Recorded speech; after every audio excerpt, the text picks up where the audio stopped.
Plano nga pagabuksan sa masunod nga bulan ang Dugang nga police station sa Syudad sang Iloilo nga napahamtang sa Eye Care Center sa Barangay Tanza, Esperanza City proper.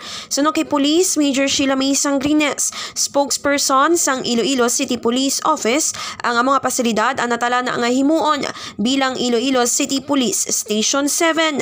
Samtang 132 naman ka mga police personnel ang gin-turnover sang Police Regional Office o kon PRO6 sa ICPO kung sa din tatlo diri ang Police Commissioned Officers nga magapungko sa Police Station 7 sa Tanza, Esperanza. Nahibaloan man nga wala pa sang numero kung pila ka mga police personnel ang i-assign sa bago nga police station apang pahayag ni Sangrines nga tungaon ang 132 tanan sa apat ka mga pagatukuron nga bag-o nga estasyon.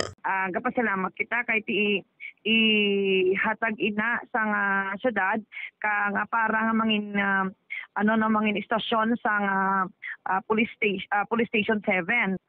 Dako ang posibilidad nga amo gining mauna kag ang target date sini nga buksan is June na mauna gid ni siya. Sa karon mayara sang anom tanan ka mga police stations sa syudad sang Iloilo.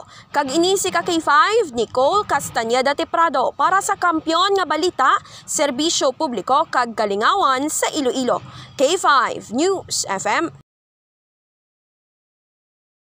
This news is brought to you by: do you feel tired all the time? Do you have frequent infections? Do you have always cold? It's a sign of low immune system. Boost your immune system with Clinica D3 Bio, antibacterial, natural antioxidant, immune system booster. Clinica D3 Bio has vitamin D3, lauric acid, and monolurine to fight against all viruses. Try Clinica Vitamin D3 with Coccus nocifera.